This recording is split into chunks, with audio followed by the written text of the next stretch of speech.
Avec tous les événements qui se sont produits au cours des derniers mois au cœur du Parti québécois, la démission de plusieurs députés, dont celle de Pierre Curzi, les nombreuses critiques envers la chef Pauline Marois, Benoît Charette qui lance l'idée de ne pas faire de référendum lors d'un premier mandat, je m'entretiens aujourd'hui avec le président du Parti québécois du comté de Jonquière, M. Daniel Brassard. M. Brassard, bonjour. Bonjour. M. Brassard, au départ, le référendum pour l'indépendance du Québec, c'était l'idée principale du Parti québécois.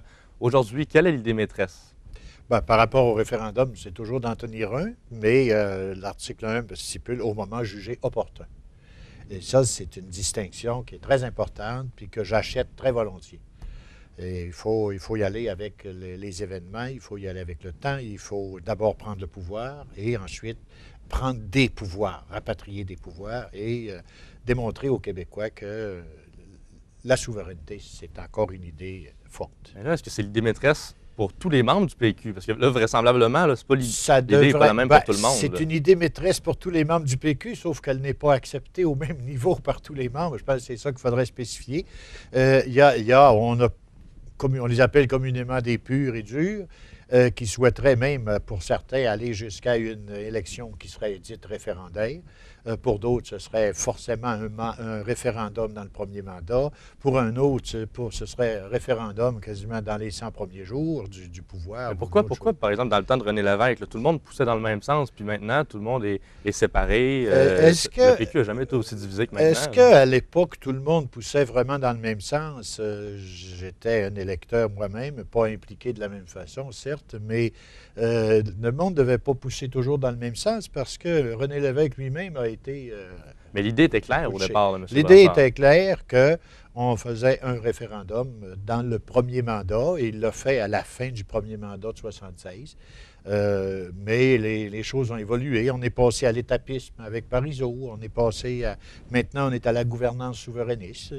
Je pense que ça va avec l'évolution des idées et l'évolution de la mentalité des gens, je pense.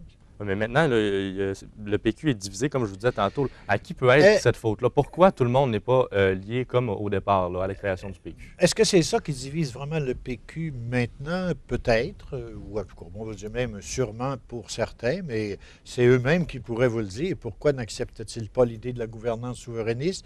Elle est passée au Congrès national d'avril à une très large ferveur. On ne parle pas de 3-2 en supplémentaire, là, puis en quatrième période de prolongation. Là. On parle d'une très, très nette majorité en faveur de l'idée de gouvernance souverainiste, qui est une des clés du programme. Alors, si le lendemain, des gens qui ont travaillé pendant 2 ans, 3 ans se retournent et disent « on ne veut plus ça », alors qu'on a travaillé à l'élaborer, bien, je pense qu'il faudrait qu'ils le disent clairement. Qu'est-ce qui leur a fait changer d'idée pendant la nuit? Un mauvais rêve, un cauchemar, je ne sais pas. Côté de la chefferie, M. Brassard, là, Mme Marois est critiquée de partout. Il y en a même qui réclament sa démission. Les électeurs lui font plus confiance. Bien sûr. Qu'est-ce qui se passe avec la chef? Ben, je trouve ça très dommage parce que moi, j'ai l'impression, de mon point de vue à moi, du siège que j'occupe, qu'il y a des gens, quelques-uns parmi les présidents d'associations qui sont insatisfaits, moi je pense qu'il faut le dire aussi, qui n'ont pas aimé le score de 93 % qui a battu des records de chefs précédents qu'elle a obtenu comme vote de popularité ou vote de confiance plutôt au mois d'avril. Je pense qu'il y en a qui ont ça sur le cœur, qui ont trouvé peut-être que c'était trop par rapport à d'autres chefs qu'on a eus. Puis il y en a qui ont probablement des velléités qu'on ne soupçonne pas. Puis le pire, c'est qu'ils sont une poignée, mais ils ont l'air d'être une multitude, ils ont l'air d'être très importants. Moi, je peux vous dire que personnellement, on a eu une assemblée des présidents à Montréal le 10 septembre dernier, samedi après-midi. On était les présidents avec la chef et le président du parti au national, M. Archambault, et là, chacun pouvait s'exprimer. Et je peux vous dire que très largement, les présidents d'associations étaient avec Mme Marois, lui lançait le message de ne pas lâcher.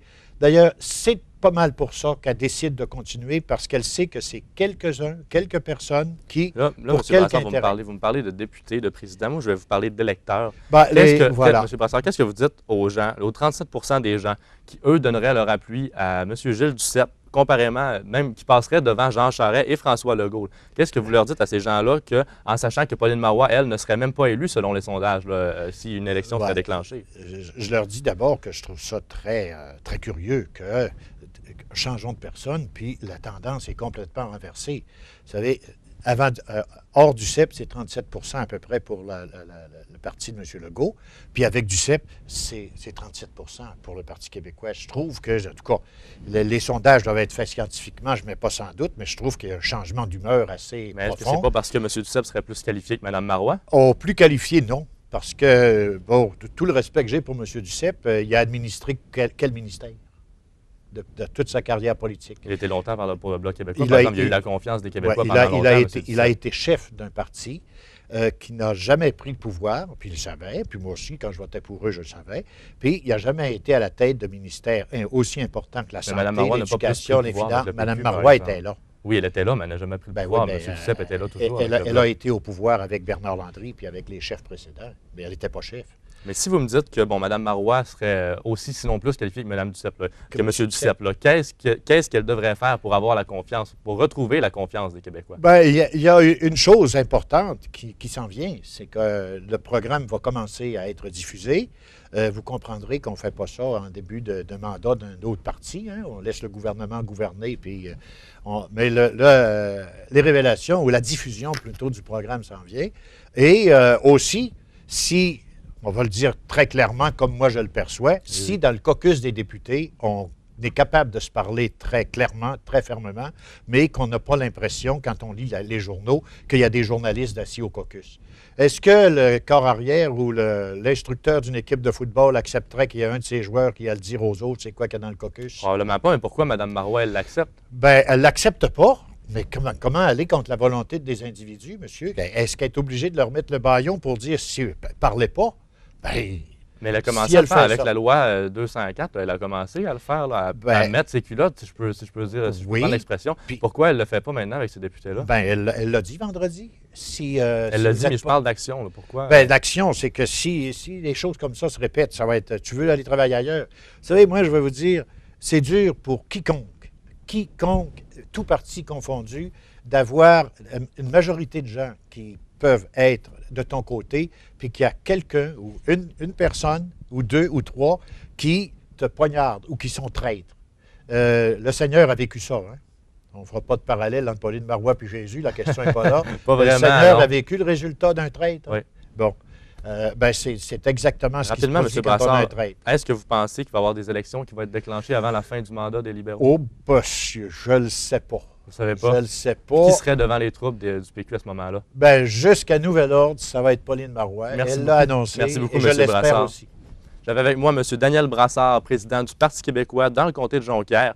La prochaine date importante, ce sera le 29 janvier prochain pour le Conseil national. Merci beaucoup, chers téléspectateurs. On se revoit la semaine prochaine.